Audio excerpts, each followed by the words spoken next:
Good evening. I'd like to call the April 14th, 2020 regular City Council meeting to order. I would like to point out that this meeting is being hosted through live stream on the city's website and by teleconference for public comment. City staff is at an off-site location participating through video conference. If you are joining through teleconference, please remember to mute your phone to prevent noise interference until you provide public comment. Due to the structure of this meeting, I would like to remind council to have their microphones turned on and positioned so the audience can hear. Deputy City Clerk, may we have a roll call, please? Councilmember Meyer? Here. Councilmember Percival? Here. Councilmember Wright? Here. Mayor Pro Tem Krupa? Here. Mayor Brown? Here. Thank you. All council members are present. Next is our invocation. The Interfaith Council will not be in attendance today, so the invocation tonight will be given by Councilmember Michael Percival, after which Councilmember Bonnie Wright will lead us in the Pledge of Allegiance. Please stand. Lord, thank you for our time that we're here to conduct business on behalf of the citizens of the city of Hemet.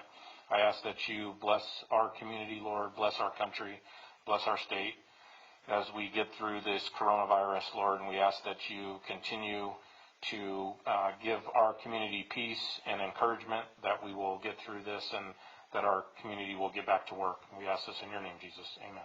Amen. Please join me in honoring our flag, the nation's flag. I pledge allegiance to the flag of the United States of America and to the republic for which it stands, one nation, under God, indivisible, with liberty and justice for all. Well, thank you both for that.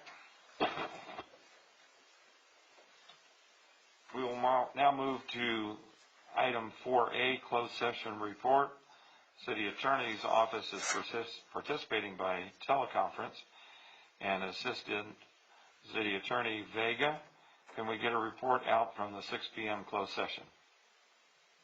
Yes, thank you, Mayor. The City Council met in closed session and there was no reportable action taken. Thank you very much, Eric. We will now move to item 5, communications from the public. To accommodate public comment, we have made some temporary changes to this part of our agenda that were necessitated to comply with the COVID-19 directives. There is a temporary 2-minute per person time limit for all general public comments on non-public hearing items. All who wish to speak, including council members and staff, need to be recognized by the mayor before speaking. Members of the public shall comply with the adopted rules of decorum, Resolution 4545, a copy of which can be requested through the city clerk's office. You may also fill out a form and submit your comments online at www.hemetca.gov/councilchamberlive, and it will be read aloud. Submittal must be done before 2 p.m. the day of the meeting. For those that wish to join by teleconferencing, you will be able to join by calling 888-585-9008. When prompted, you will dial 768-176-038.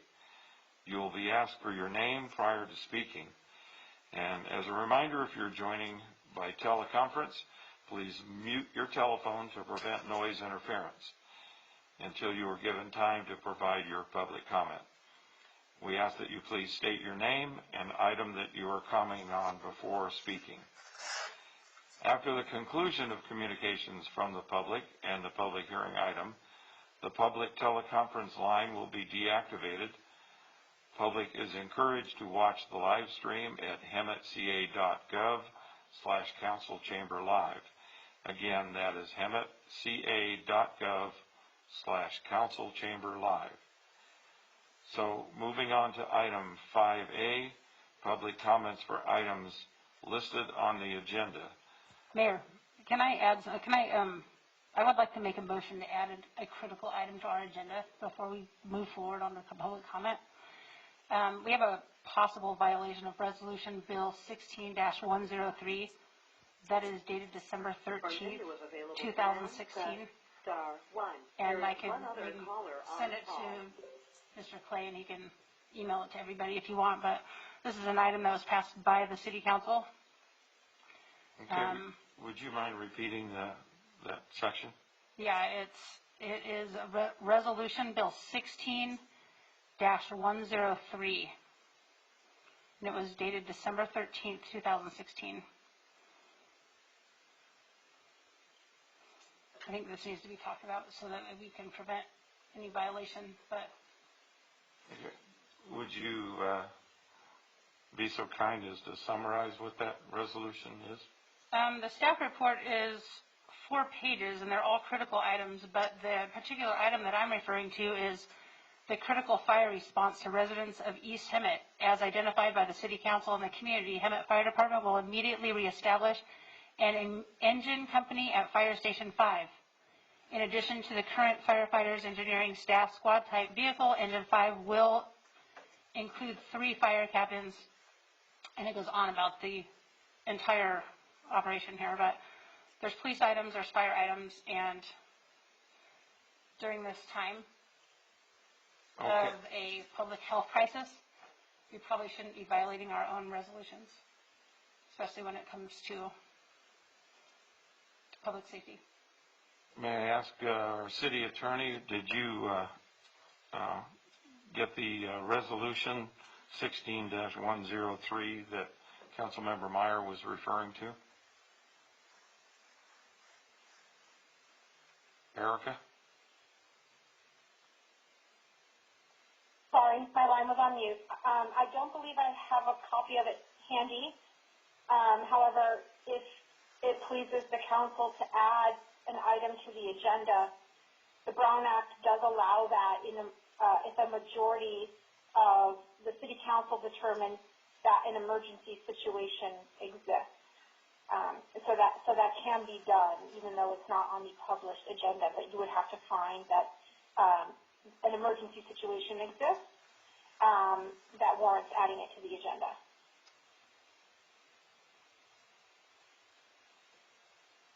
I'll second the motion to add it. Okay, so we have a motion by Councilmember Meyer and a second by Councilmember Percival to add a public emergency agenda item to the council agenda for tonight's meeting. Is there any discussion on that motion? I'd kind of like to make a substitute motion, since none of us know what this is actually about, to recommend that it come back on the next council so that we can all have the information. Yeah, absolutely. The problem is the violation begins tomorrow at 7 a.m. But, I mean, we can do whatever. I don't know the resolution. I prefer to, if we're dealing with that, it could be corrective measures can be taken even if it's after the fact, I would think, or if in looking at it, changes can be made immediately, because I understand. There's no way I could, without violating the Brown Act, let everybody know. Exactly, and if without having this in front of us to know what we're doing, I definitely think it's something that we need to address, but if you're in favor of a amended resolution or amended motion to bring it back. Well, and even if you want to discuss, I guess you can't really do that. Well, you guys have to decide, but. So I'm not sure I was clear on what you were recommending. I was recommending that instead of putting it on as an emergency item tonight, that we have bring it back as a full agenda item at our next meeting. So that we can all have an opportunity to look at and speak intelligently about it. I agree. That's really the only thing that can happen, because it's not like we can talk about it tonight. Right. But I wanted to bring it up because violating, that would be serious implications to staff and, Absolutely. So if you want to amend. I'll amend it to bring back the resolution to the next meeting so that we can discuss this stuff. I would also recommend not putting the city in jeopardy and creating liabilities by implementing this and then taking it back off the table. But maybe we should freeze what we're doing until we can discuss it as a council. And give direction to the city manager to look into it immediately and Yeah. see what the legal ramifications are, and if necessary, make corrective action. Right, because we all know a resolution can't be changed without a resolution changing the resolution, right? Yeah. Okay, so make sure that I'm clear. The resolution,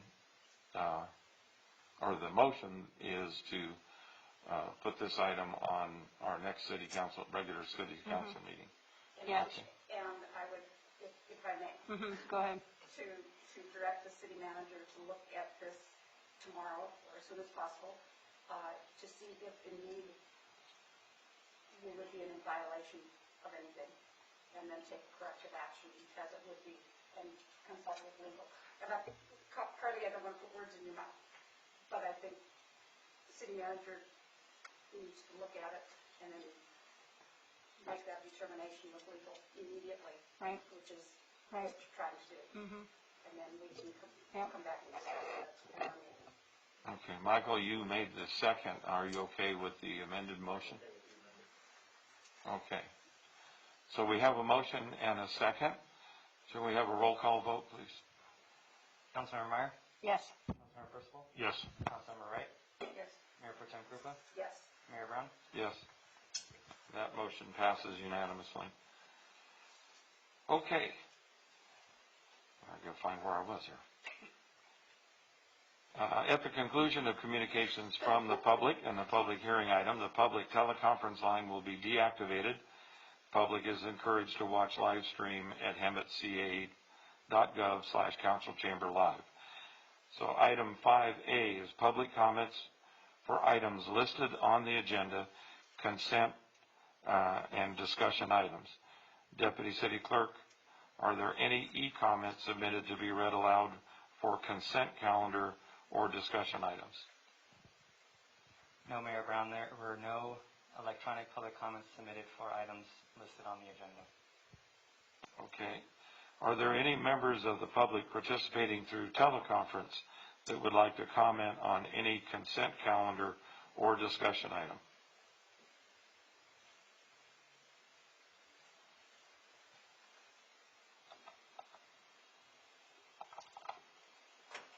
Are there any members of the public that would like to comment on any items listed on the agenda that are participating through teleconference? No, Mayor, there are no. Okay. Hearing none, we'll move to item 5B, public comments for items not listed on the agenda, but within jurisdictional matter. Deputy City Clerk, were there any e-comments submitted to be read aloud for non-agendized items? Yes, Mayor Brown, there were 4 electronic comments submitted online before 2 p.m. The first one is from Cheryl Morrow. The comment is, how can you target the east end of Hemet again by removing equipment and not even notifying residents? I don't appreciate not being informed. That's the end of the comment. The next one is by Melissa Galleta. Her comment is, we, the citizens of Hemet, have the same rights to protection as any citizen of Hemet. We here in the area of Station 5 are being penalized for the haphazard financial dealings of the city. With removal of the fire engine from Station 5, we paid for Measure U will not have equal protection as all other citizens in Hemet. The budget needs to address attorney fees and overtime.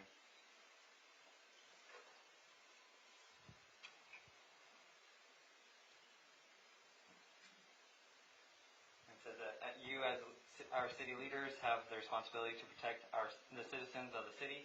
This is why you were elected. There must be other ways to address the budget issues other than taking away services that are supposed to be provided by a measure that was voted on by the people. Why is the city not addressing the amount that we are paying the city attorney? How did the budget go from $750,000 a year to $2 million? As a citizen, I want to know why the council has not put those services out to bid. Is a bid required for every vendor or just the vendors who are not friends or someone in the city? Why is the city not looking at the amount of overtime and how much forced overtime is happening in the fire department? How much time is overtime really costing? Why is the city not hiring more personnel to help with staffing? There are many questions that need to be answered and no one wants to answer them. I feel as elected officials you need to be held accountable for what is happening in the city and for hiring those who are making decisions for all of us citizens. That's the end of the comment. Next comment is by Jeff Rettmeyer, 4667 Yesho Way. Mayor and Hemet City Council, as a property and taxpayer in the city of Hemet, I am opposed and disgusted with the deceptive decision to remove my fire protection apparatus, Engine 5, from service and replace with ALS pickup truck without any communication or notification to the public. I support transparent fiscal responsibility, not backdoor cuts made to our public safety. That's the end of the comment. Next comment is by Patricia Gregory. During this very trying time, I have to say I am very disappointed in the mayor and our city leaders, with one exception. It would be helpful to hear what the city is doing to help our citizens, but nearly all information is being provided by several local FB pages, and to limit public comments to less than 4 lines just goes to show how tone deaf the city really is. End of comment. Those are all the electronic comments submitted. Okay, thank you. Are there any members of the public participating through teleconference that would like to comment on any non-agendized items?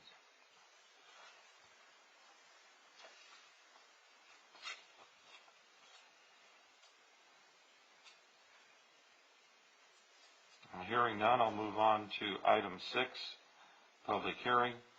City Council's procedure for public hearings will be as follows. The mayor will ask for the staff report and clarification of items presented if needed. The mayor will open the public hearing asking for comments for those in favor of or in opposition to the item, followed by rebuttal to any comments made.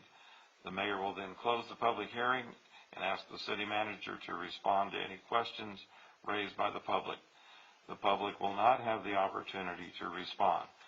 The mayor will then bring the discussion back to the city council for direction or action.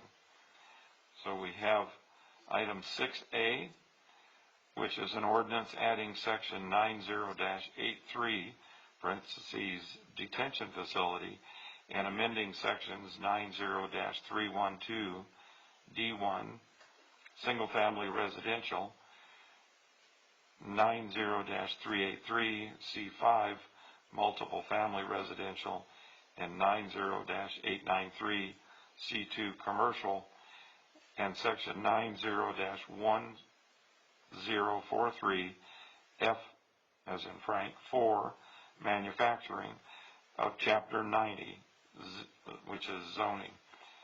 Community Development Director Kang, will you give us a staff report on this item? Sure, Mayor and members of the council. This item will be requested for continuance to a future date for re-advertising for the public hearing due to the fact that we did not include the decision by the Planning Commission on the advertisement itself. So we're going to re-advertise this item for the April 28th City Council meeting. So the staff recommendation is to postpone this till the April 28th regular council meeting? That is correct. Okay. Are there any e-comments submitted to be read aloud for this item? No, Mayor Brown, there are no e-comments submitted for this item. Are there members of the public participating through teleconference that would like to comment on this item?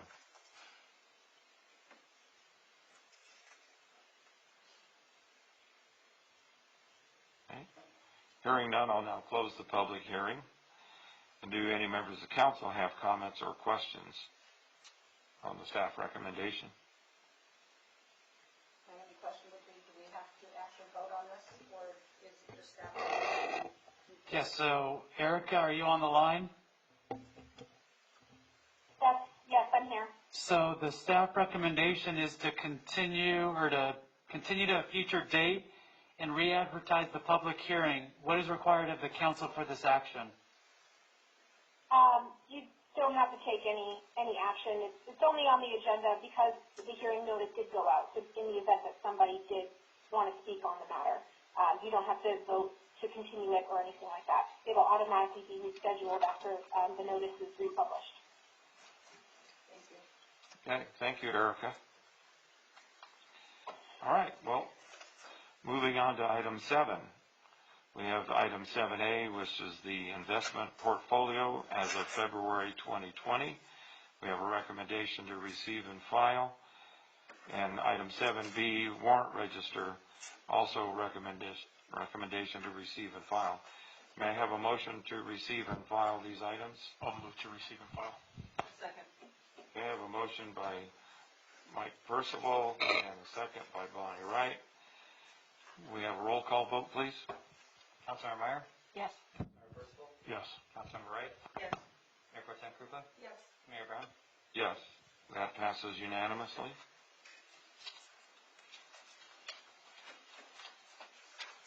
Moving on to item 8, the consent calendar.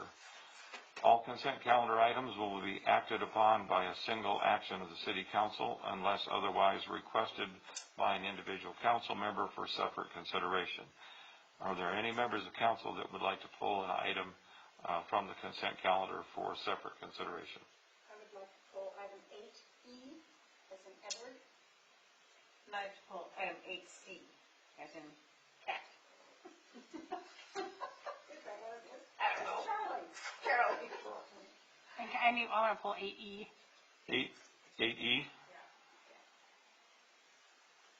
Okay.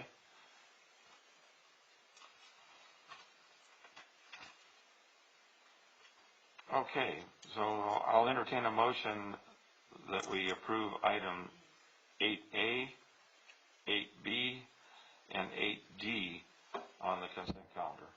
So moved. Second. Okay, a roll call vote, please. Councilmember Meyer, Yes. Councilmember Percival, Yes. Councilmember Wright, Yes. Mayor Pro Tem Krupa, Yes. Mayor Brown. Yes, Thank you. those items pass unanimously. Okay, Bonnie, you asked to pull item 8C.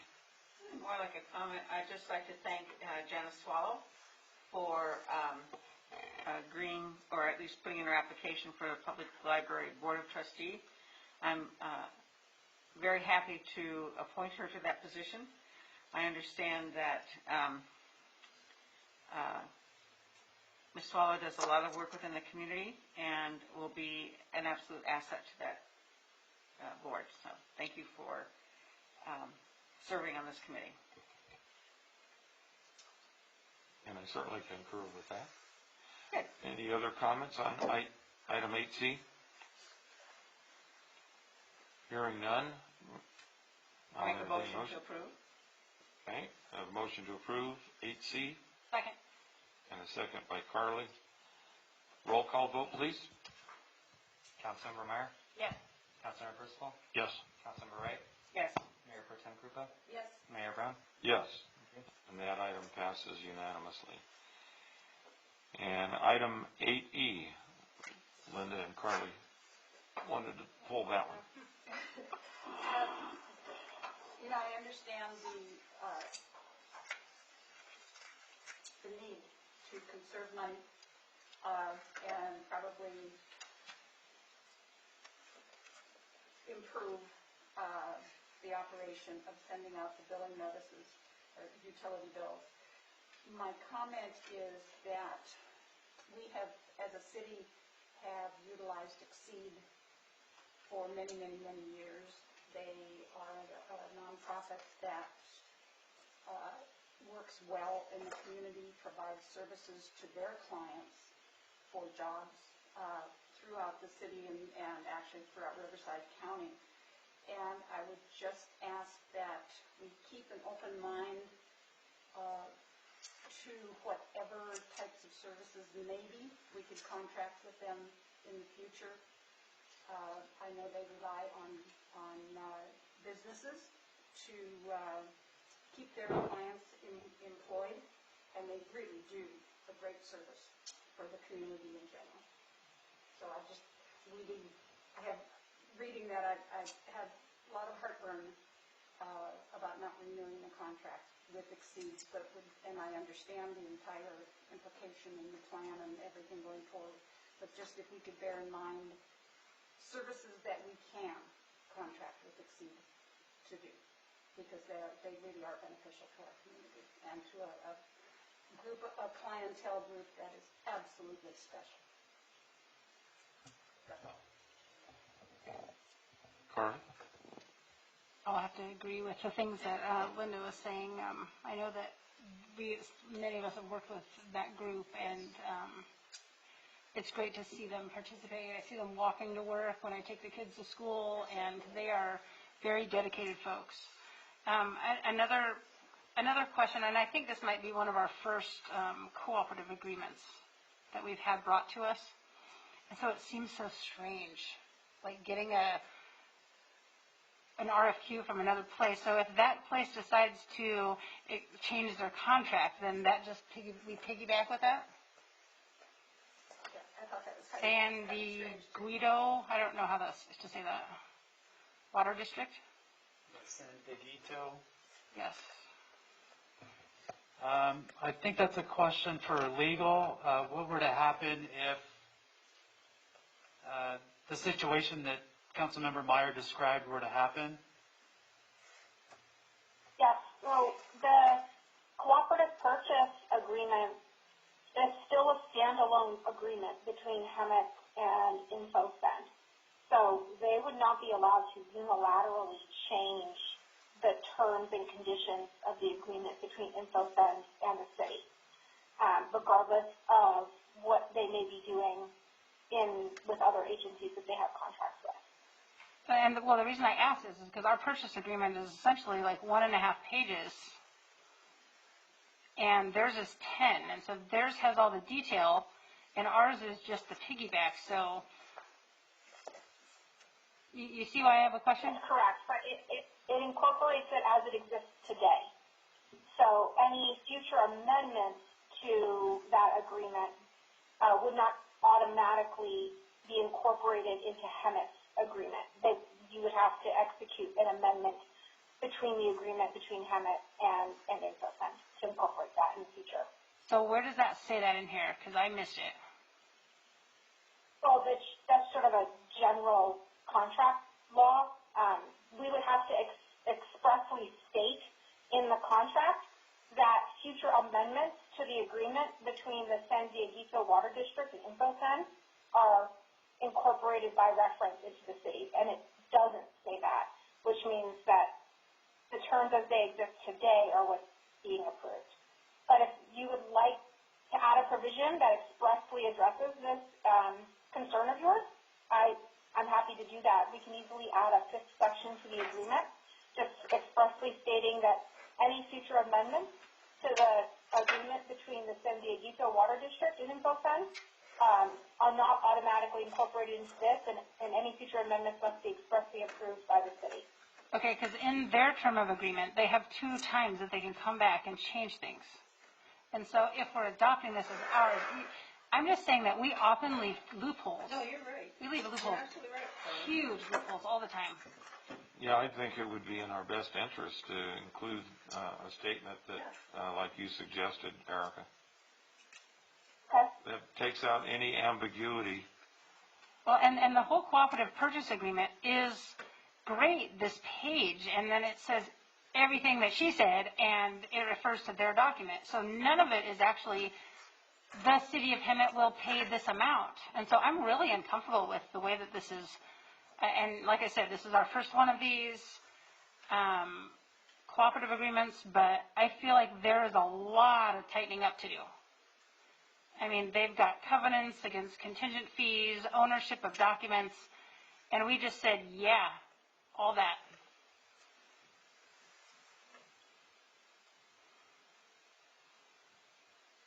I mean, I'm excited that we're going to save money. I'm disappointed that we can't use our locals.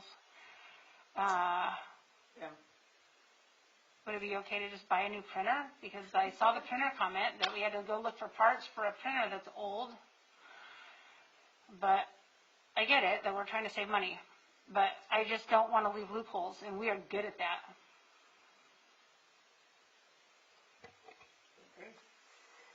I don't know what that means, So but just adding a sorry, paragraph Chris, what does that mean? would save our bacon, so to speak. Eric, are you able to include that language and address the concerns that were addressed by Councilmember Meyer, or is there more work that you need to do to solidify that? Well, ideally, we would be able to maybe continue this and bring it back with the revised language, but I don't know if your timing really allows for that. So if not, then I would suggest the council move approval subject to revision by the city attorney based off of the direction received by the city council. One thing I do want to clarify, though, is that the provision I suggested adding to address Councilmember Meyer's concern would not change any of the express terms of the agreement between the San Diego Water District and InfoSense as they exist today. So, for example, Section 1.3. Any increase in the monthly service fee for optional renewal periods shall be established in the amendment at the time of signing. So that provision right there already acknowledges that increases to service fees require an amendment. So that kind should partially address Councilmember Meyer's concern regarding costs. But the only word that concerns me is the piggyback. Would be the extensions of the term for 3-year periods. That would still be allowed to happen because it's already expressly included in the contract. It's just things that aren't already expressly included in the contract that we would have to come back and get further approval from the council before it became effective in the city. If that makes sense. I feel like that paragraph needs to be in ours because it's not clear. It just leaves a loophole. So they approve an amendment, and we're saying we're piggybacking on yours, and then we're going to get a bill for 15 cents a page instead of 0.12. Mm-hmm. And who's to say that that wouldn't stand up in court? Hey, they said they piggybacked. It's a co-op.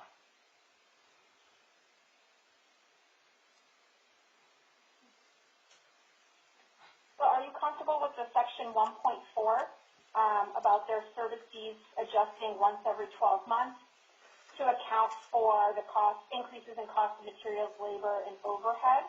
I am comfortable with their water district being safe and them deciding, but it doesn't say anything about the Hemet City Council having that because that protection. Yeah, it's not on our document. I think that City there needs to be Manager, language in there that does your any, timing allow for us to table this evening and tighten up the contract? I defer to Lorena. Is there any time or requirement on your side that you need this right now? Good evening, Mayor and Council. No, we don't have a specific time limit. We are waiting for approval to get started, but if we need to make changes, we'll let the vendor know that it's been tabled. I just think there needs to be language in there that says that any amendment on San Diego Water doesn't automatically make an amendment on us. Exactly. Any changes to any part of the contract because you can, I expect in my world that if we have legal representation overseeing this, that this stuff should have been brought to us by you, not by me. Your firm. Understood. And so this kind of stuff continues to happen, and that is why there is dissatisfaction with your performances.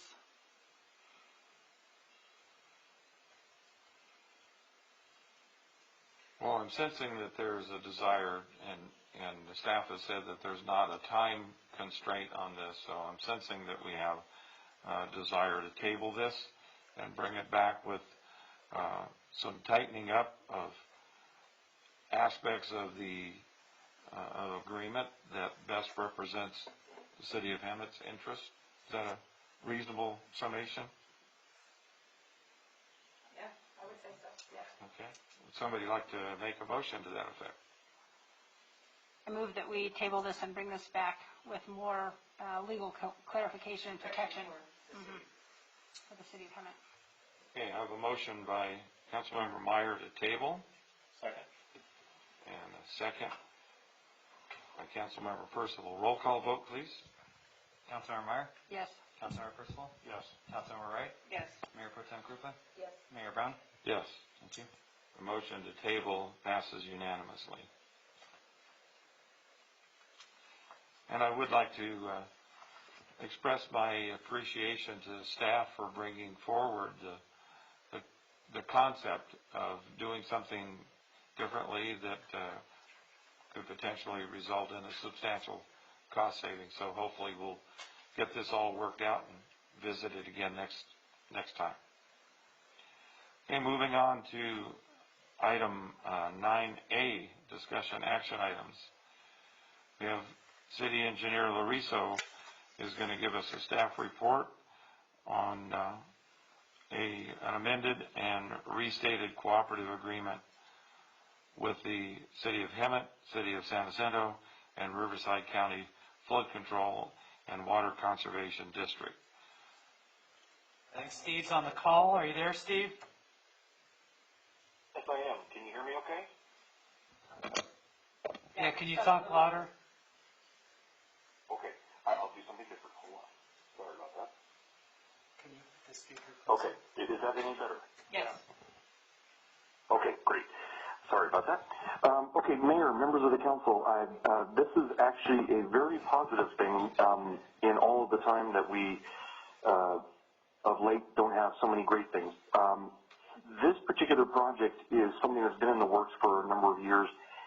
It's a 7,500 linear foot storm drain line, about 1.4 miles between Menlo on State Street and about 1,000 feet north of Esplanade. This project, or this location, as you know, is a consistent area of flooding whenever there's a bit of rain that comes down in the city. So this project has been in the works for a while. The other benefit about this is that originally back in 2017, there was an agreement that the City of Hemet and the City of San Jacinto entered into with Riverside County Flood Control that $1.57 million from local DIF storm drain money would be used to pay for the construction of this, our share. Over this last year, the three agencies have been working together and have developed an alternative funding source to pay for that. So this agreement that you have before you tonight is actually it's a restated agreement to identify that the funds to pay for the construction will be coming from Riverside County Flood Control's CIP budget that they have set aside for various projects. This, they're utilizing the funding from the Little Lake Master Drainage Plan, Line D, which is still a number of years off, and utilizing the funds for this project now. So that's a big bonus to the city in the fact that we're not utilizing our own DIF funds, we're utilizing other agency funds to help pay for this. The plans are complete, and the agencies were looking to go to construction in the summer of this year, but we haven't heard any update that the COVID-19 will delay any of that work. With that, I'm here for any questions you may have. Okay, just thank you for that, Steve. For the record, I want to note that public comments for this item were an opportunity was given to provide comment during item 5, communications from the public. So do any members of council have questions of staff on this or comments? Just one point of clarification, Steve. The project itself is not changing, it is only the funding source? That is correct. Okay, then I'm good with it. I'm extremely good with it, long overdue. Yeah. Absolutely. Of course, that section has been Oh, so bad for so long. great flood zone. Yeah, this past week would have been a good test if it was already done. Exactly. Okay. I'll make a motion to approve. I'll second that. Motion to approve by Councilmember Meyer, and we had a second ahead of you by Councilmember You Krupa? can't hear me in the Oh, I back. can't hear you, okay. I So feel we like have, a bad we have a motion and a second to approve. Roll call vote, please. Councilmember Meyer, Yes. Councilmember Percival, Yes. Councilmember Wright, Yes. Mayor Pro Tem Krupa, Yes. Mayor Brown. Yes. That passes unanimously. Thank you very much. Good work, Steve. You're welcome. Moving on to item 9B is a resolution establishing a policy authorizing electronic execution of contracts, agreements, and applications under the Uniform Electronic Transactions Act. And then Deputy City Clerk James, will you give us a report on this?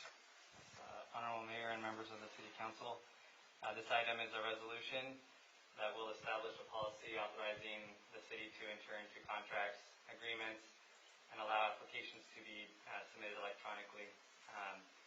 This is in compliance with the Uniform Electronic Transaction Act that the State of California adopted in January of 2000. Since its execution, it's been commonplace and accepted means of entering into contracts, and many cities have already adopted electronic signature policy. There are certain agreements that would require secure authentication, and we would need to use a vendor such as DocuSign or others that provide such electronic signatures for maybe some contracts. The policy also limits which kind of documents are allowed to have an electronic signature. Those requiring notaries would not be allowed. And this will expedite workflows and allow the city to continue executing transactions, especially as there is the time where staff is working from home or remotely and parties are all involved, and it requires more time to get those signed if it's done by wet signature. That concludes my report. If there are any questions. Okay, thank you very much for that report. And again, for the record, an opportunity for public comment on this item was provided during item 5, communications from the public. Do any members of council have questions of staff? I have one question. Okay. What do we currently use for authenticated signatures in accounts payable and payroll? Lorena, did you get that question? We use signatures that are hand signatures that are uploaded into our accounting software. So with this, it says that we would have to use a service like DocuSign. That's not an authentic I guess signature either. I guess that's my question is why? If we're currently doing it in payables and payroll, why would we have to have something in addition to that? And this is new to me. I don't know Yeah, how I think this is primarily for vendor service agreements, contracts. That's really the bulk of what we're trying to accomplish here. With everything happening with COVID-19, getting physical signatures has been a challenge for a number of reasons. And so this is primarily for that option to deal with contracts, agreements, those types of items that may allow for electronic signatures. That's really what we're looking at in this instance. So it would allow us the ability to bring on a vendor like DocuSign for agreements, for contracts, to do that. We don't currently do that as it stands, and so we require those wet signatures for contracts, agreements, amendments, those types of actions. This would just allow us the flexibility to utilize DocuSign in the absence of a wet signature for contracts, agreements, so on and so forth. And we don't have, as yet, we don't know how much that would cost. No, this is really allowing us to look at those options, those costs, and then obviously if it requires a budget or a expenditure above the threshold allowed, or something that requires council approval, we'll have to bring that back. But we haven't done any work on what that cost would be. This is simply kind of getting us the foot in the door and then going through there. I know a lot of vendors right now have encouraged the use of electronic signatures. And so we really want to have this so that the use of city staff to approve agreements. I know that there was one that came in last week from SCE. Allow us the flexibility to utilize that moving forward. I know state and federal too are requiring DocuSign enabling. However, not that they're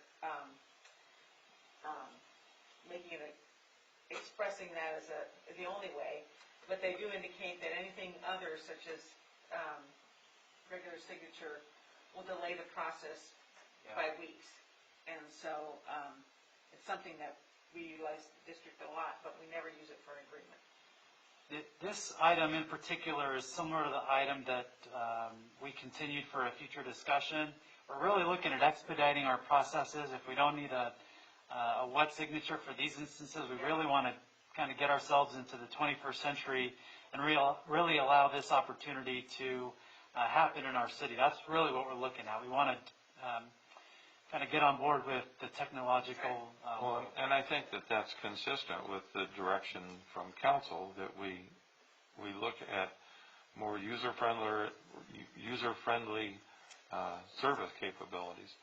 The other thing I'd just like to point out too that's in the staff report that in addition to those other benefits, we have the creation of an easily accessible audit trail when documents are modified and signed. So the ease of retrieval and the audit trail, I think, is an important component of this as well. I've been using DocuSign and Digital Ink for 10 years plus on real estate contracts. It does make things a lot easier. The audit trails, I can tell you, can be 24 pages long, and it's got a lot of code, and you have to be a forensic auditor to be able to decipher what it means, but it's there nonetheless. I know there's going to be, and I don't know if we can maybe incorporate some language into this resolution because we want to be cutting edge and moving forward into the 21st century. But there's other states that are already using distance notaries, virtual notaries, electronic notaries. I know California legislature will be looking into that in the next legislative cycle. So I don't know if that's language that we can put that into this also, or if that's something we want to wait and cross that bridge when we get there. I think we probably want to do that. We probably want to look at what the cost would be to implement something like this, and then also look at the cost for the items that you mentioned.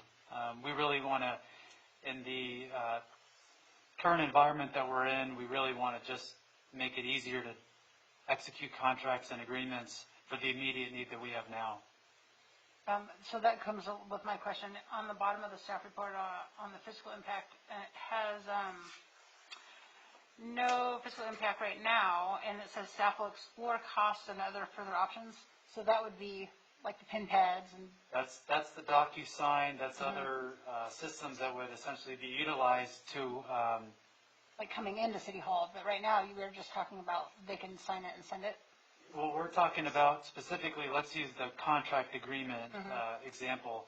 If, let's say, the mayor was out of town, we would be able to email him the agreement, the contract, through whatever vendor, whether it's DocuSign or another vendor, and then he would be able to digitally sign that, and that would be just as good as a wet signature that he would have signed if he was here. So that's primarily what we're looking at, but we would also look at, we would also look at what those other items are for the other operations that we might be able to utilize in the future. So we don't have ideas like what just ways as they evolve. Yeah, as they evolve, I'm sure it's similar to other software programs, how many times you use it, those types of things. We just really haven't explored that. We're really just looking at establishing this as a method that we can utilize moving forward. Excellent. Thank you. Bonnie, did you have another comment? Yeah, but I forgot it already. You gotta catch me in the moment. Okay. Any other comments, questions? If there aren't any, I will move approval of 9B. Second. motion by Councilmember Krupa and a second by Councilmember Percival. Roll call vote, please. Councilmember Meyer? Yes. Councilmember Percival? Yes. Councilmember Wright? Yes. Mayor Pro Tem Krupa? Yes. Mayor Brown? Yes. And that item passes unanimously. Thank you very much for that report, Clay. Moving on to item 9C, Community Development Director Kang has a report on the acceptance and approval to initiate program implementation of the SB2 Planning Grant Program and adoption of a resolution approving agreement with Advanced Planning LLC, doing business as David Leonard Associates. So, Director Kang, you're up. Good evening, Mayor, members of the council. This item before you had multiple presentations before you. On September 24, 2019, this came to you as a work study to discuss the possibility of having the SB2 grant for the city. On October 1st, 2019, this was discussed with planning commissioners. On October 22nd, 2019, City Council authorized staff to apply for the SB2 Planning Grant Program. And on December 30th, 2019, the HCD approved and conditionally committed to an award of $310,000. This is a reimbursable program, and this grant fund must be spent by June 30th, 2022. Again, this is a reimbursable program. The funds must be spent. And the items that were discussed at the time and still on the docket are objective design and development standards, North Hemet change of zone, downtown TOD housing, electronic plan review, and general plan updates. So these items are going to go forward with the David Leonard as the principal program manager on this item. And so it is recommended the City Council accept and approve the staff to initiate program implementation of SB2 Planning Grant Program and approve supplemental appropriation to professional services in the amount of $310,000 and corresponding revenue increase for the grant reimbursement. And adopt a resolution approving an agreement with Advanced Planning LLC, DBA David Leonard Associates, and authorizing the city manager to execute the agreement through June 2022, and authorizing the city manager to utilize the SB2 planning grant funding for SB2 Planning Grants Program. Staff is available to answer any questions you may have. Thank you very much, Director Kang. And for the record, an opportunity for public comment on this item was available during item 5, communications from the public. Any members of council have questions of staff? HP, on this, you say that the expenses are reimbursable. How do you see it going forward? Are these as each individual part, like step 1, step 2, step 3, once completed and submitted for reimbursement? Or do all of these things go on? No, this was, all 5 items have a different timeline, and some of them are longer than the other. So some programs will start at the same time, and others are depending on prior programs to be in place before that goes forward. So we have to do quarterly report to HCD, and as we go through, we'll be reimbursed for the money that we spent. Okay, does that project have to be completed before we submit for reimbursement, or is it like on a quarterly basis or monthly basis that we could submit? You have to meet certain milestone marks. Alrighty, that answers my question. Thank you. So HP, do we anticipate all projects to be completed by that timeline? That's correct. We have to do it all before 2022 for the funding to be available for reimbursement. Yeah, I understand that. And so do you anticipate any reason that there would be one that would not be able to be completed by that timeline? anticipating that everything will be done by then. Okay. And so, as you move along to be reimbursed, and you do your quarterly, or however they set up the invoicing time frame or quarterly reports on the funding, essentially then you could put in your claims for any services that, or for any work that had been done for that period. That's correct.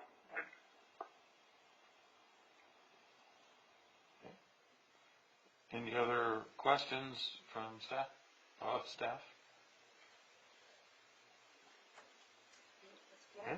Hearing none, I'll entertain a motion on item 9C.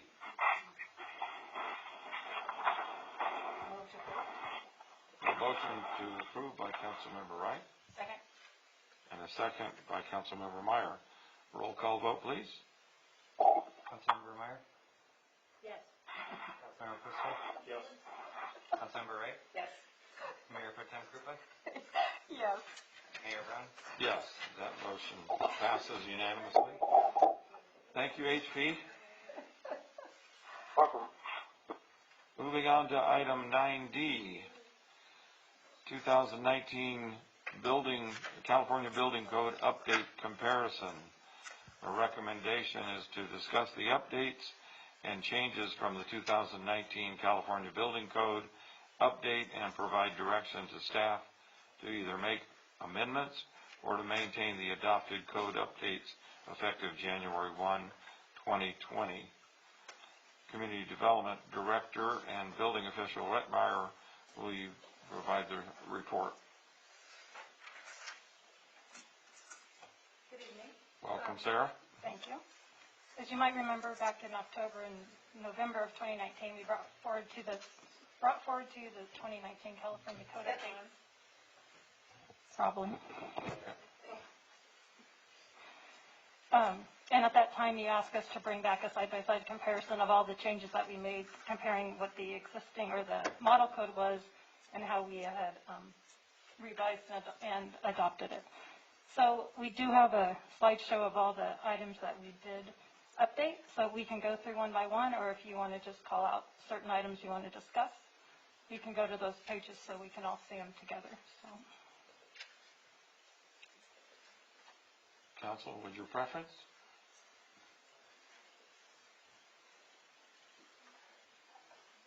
I'd like to just go with the changes. Everybody good with that? If there's no change, Okay. then you can go through it. I mean, it's just, but just an explanation of how it's changed. All right. So in this format, on the left is going to be what the model state, as the state adopted it, and then on the right is going to be how we revised it, and how we're currently enforcing it as of January 1st.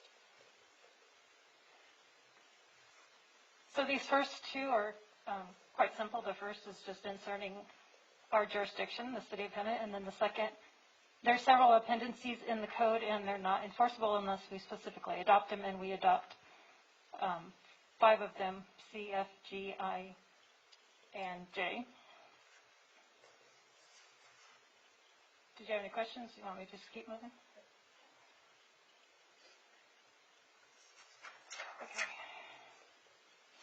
Okay. These next two sections, we adopt the Dangerous Building Code and the Substandard Code.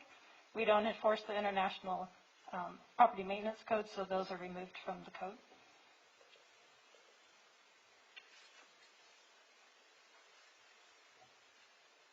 And the same thing with this section. We just removed the International Property Maintenance Code.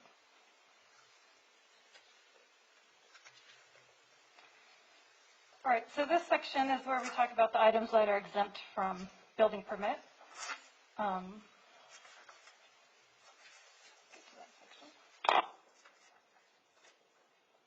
So we do remove the exception for fences that are over 7 feet tall.